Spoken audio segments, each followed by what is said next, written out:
They ran out of wine heaven waited.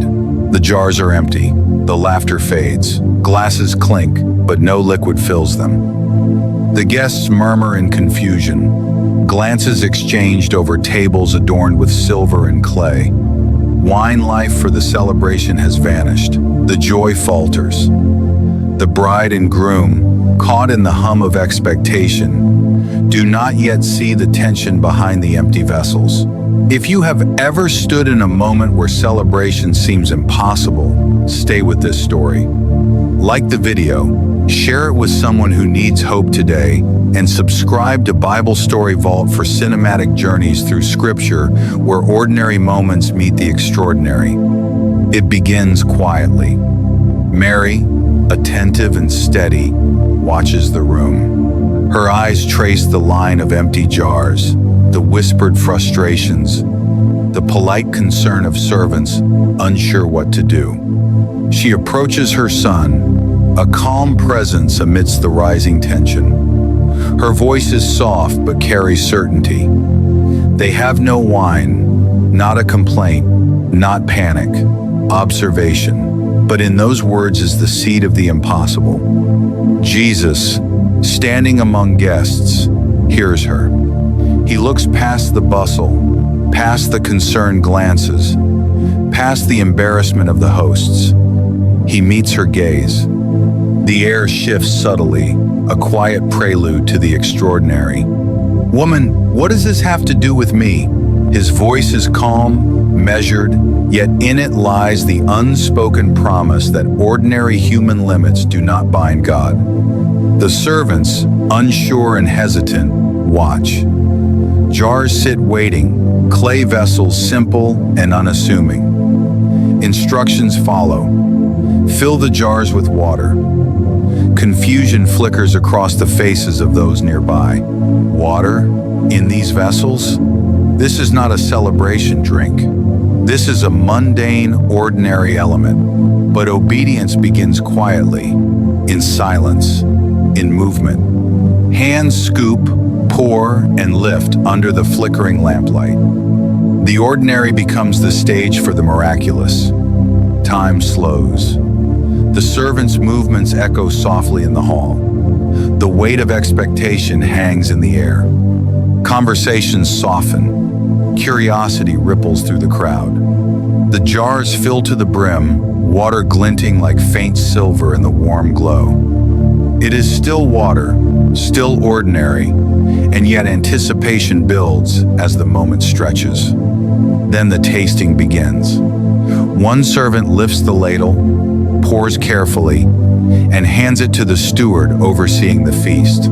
The first sip is cautious, palate poised for failure, and then astonishment. The liquid is wine, rich, full, beyond expectation, beyond memory of the initial supply.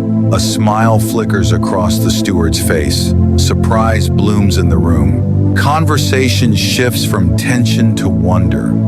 The ordinary jars have carried the extraordinary. The crowd notices. The bridegroom, unaware of the transformation in the moment before, tastes next. Laughter returns, fuller now, tinged with amazement. The table's energy rises. Wine, the symbol of celebration and joy, flows again.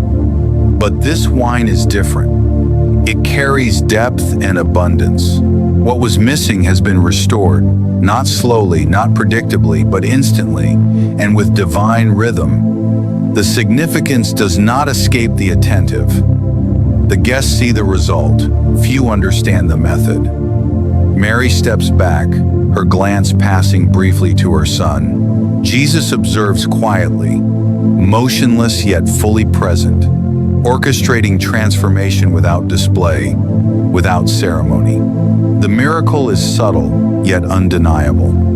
Ordinary vessels, ordinary water, ordinary human obedience meet divine timing, producing the extraordinary.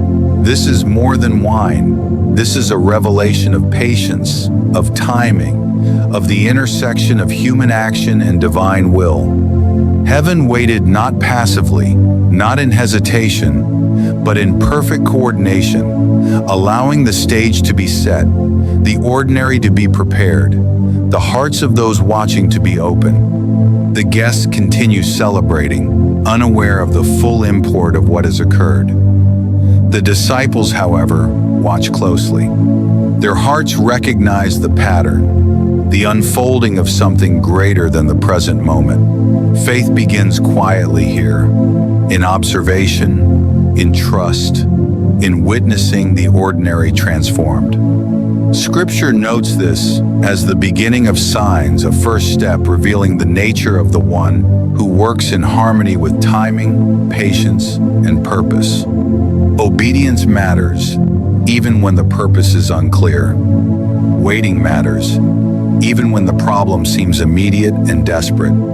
The miracle, when it comes, aligns not with human urgency but with divine orchestration. Those who watch closely, who obey quietly, are positioned to witness wonder.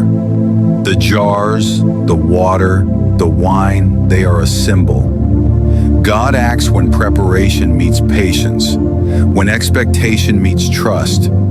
Consider the broader rhythm of life reflected here. Often, what seems like failure or insufficiency is a stage for transformation. Heaven's timing is precise. The solution may arrive through ordinary means, through humble obedience, and yet its effect will exceed imagination. Those present for the wedding saw the immediate need addressed, yet the disciples saw a glimpse of eternity, a kingdom where the ordinary becomes the miraculous. Even in our lives, there are moments when resources seem gone, hope appears thin, and joy seems unattainable. And yet, the principle remains.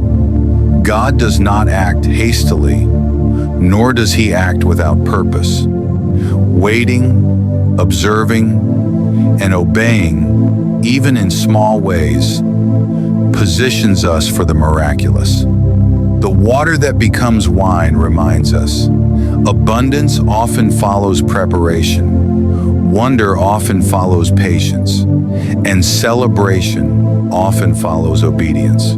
The feast continues, the laughter deepens, the wine flows, and yet the real miracle has already occurred unseen by many.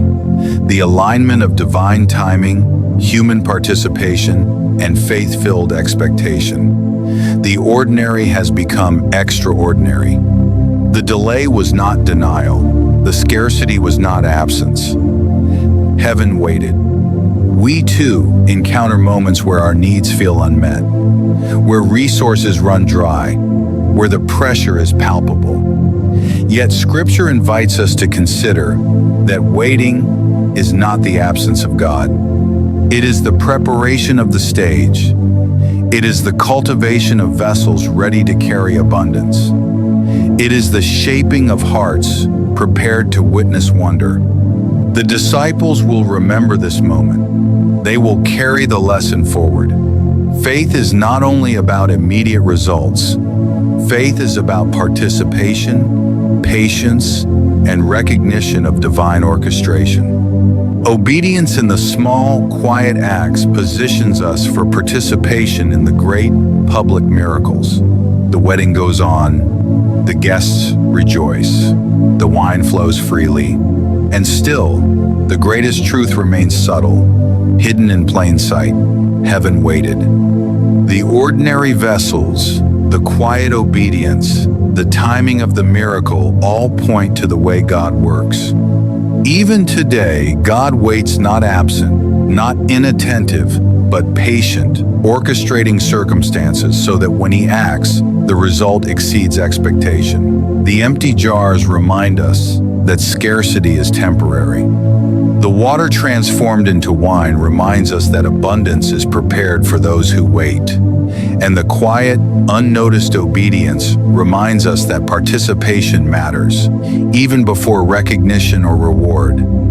So, when life feels empty, when joy seems scarce, when the moment seems lost, remember the jars, the wine, and the waiting. The miracle may be delayed, but it will come. Obedience, patience, and trust in divine timing set the stage for the extraordinary to appear in the ordinary. And when it comes, it will surpass expectation, restore celebration, and reveal that heaven's timing was perfect all along. If you are witnessing your own empty jars today, let this story encourage you. Wait, obey, and watch. The miracle may be closer than you realize. Subscribe to Bible Story Vault for more cinematic journeys through Scripture, where ordinary moments meet the extraordinary and divine timing turns scarcity into abundance.